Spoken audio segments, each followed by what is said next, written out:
I am thoroughly convinced that I'm just going to call it the infertility community or industry, because I don't even believe infertility is a thing. Most women are dealing with fertility issues. There's very few couples that, really need this amazing service that is offered. But they prey on our weaknesses, and they are getting smarter and more clever about it, and they're seeing the opportunities and the desperation from Yeah, families. it's they prey on infertility trauma. Mhm.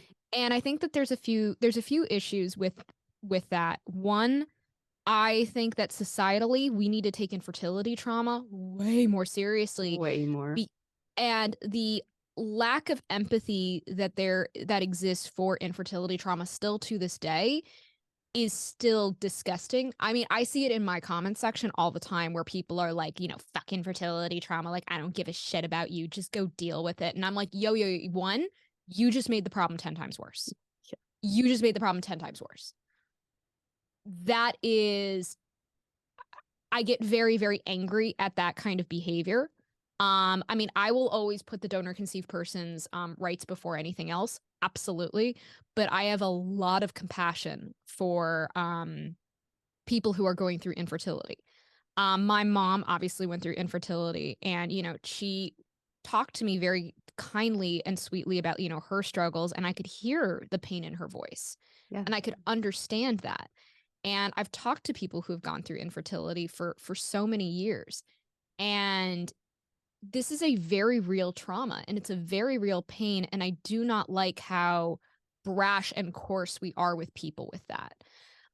Because of that pain, because of that stigma, and because of that callousness, that is what drives people to operate in the dark and not talk to their community about this. Mhm. And this should be a communal healing process, because when you go to the infertility trauma very quietly and secretly, still very triggered with all of this trauma, the infertility industry goes, haha, and knows how to capitalize on that. And you put yourself and unfortunately your child in huge amounts of danger because of that.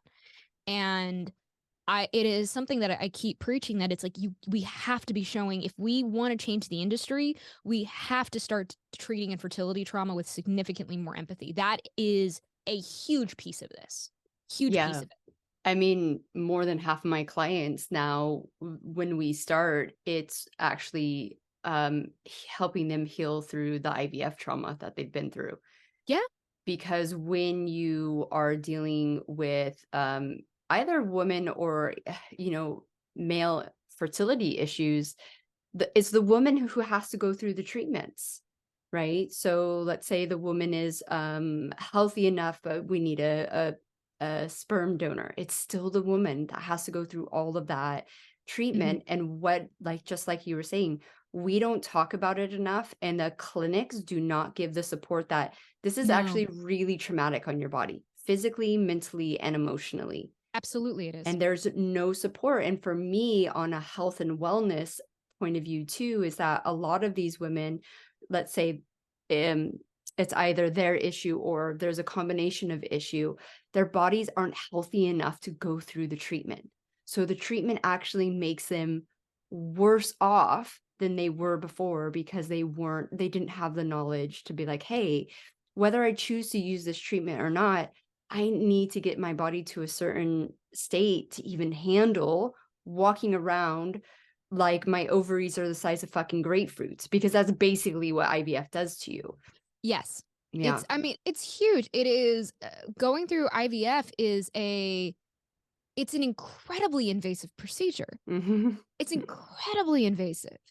And it's why I mean, my mom did not go through IVF, but sorry, I was not conceived through IVF, but my mom went through 3 years of hormone therapy and two surgeries.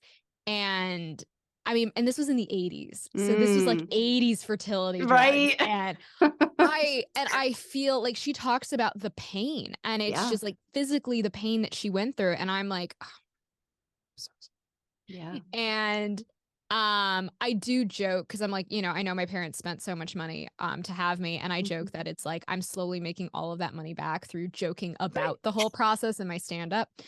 So I'm like, "You're welcome, mom and dad. I love you both." And they're just like, "We love that you're using this as You're your right. comedy material, Laura. This is great. This is what we really hoped for. Thank you so much." Um and it's an ongoing joke between my parents and I. But yeah, no, it's a tremendous amount. And it's always something that I constantly try and encourage members of my community, especially, that we're not going to make the change we want without empathy for infertility trauma.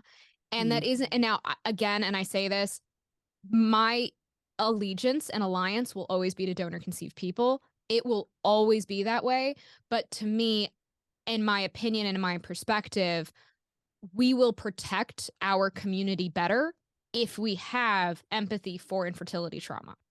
yeah, if you That will know, yeah, it will strengthen our position significantly more if yeah, we have that empathy. yeah, And but I do understand how there's a lot of donor conceived people who, given what they have gone through, have been like, fuck it, burn the whole system down. I do not give a shit. Given what they have gone through, I have empathy for that as well. And I yeah, understand why, given what some of them have gone through. I completely respect that opinion. And I would ask people who find that opinion of donor conceived people very offensive. I understand, but have empathy for what some of them have gone through, because there are donor conceived stories that are absolutely nightmarish, and I can understand why they're just yeah. done. And I get it. I think like across the board, everyone who has dealt with some type of like infertility, fertility issues, medical assistance, the horrendous stories that are involved in that, like you just Mhm. mentioned before, they're so ashamed, they like go in the dark. And then the Yeah. people who have these successful, amazing stories want to talk about it and want to share it. Yes. And there's not this equal balance of knowledge around the industry. I will well, yeah, and I do think that the lack of community, Mhm. of honest community, really is what has put us in the dark.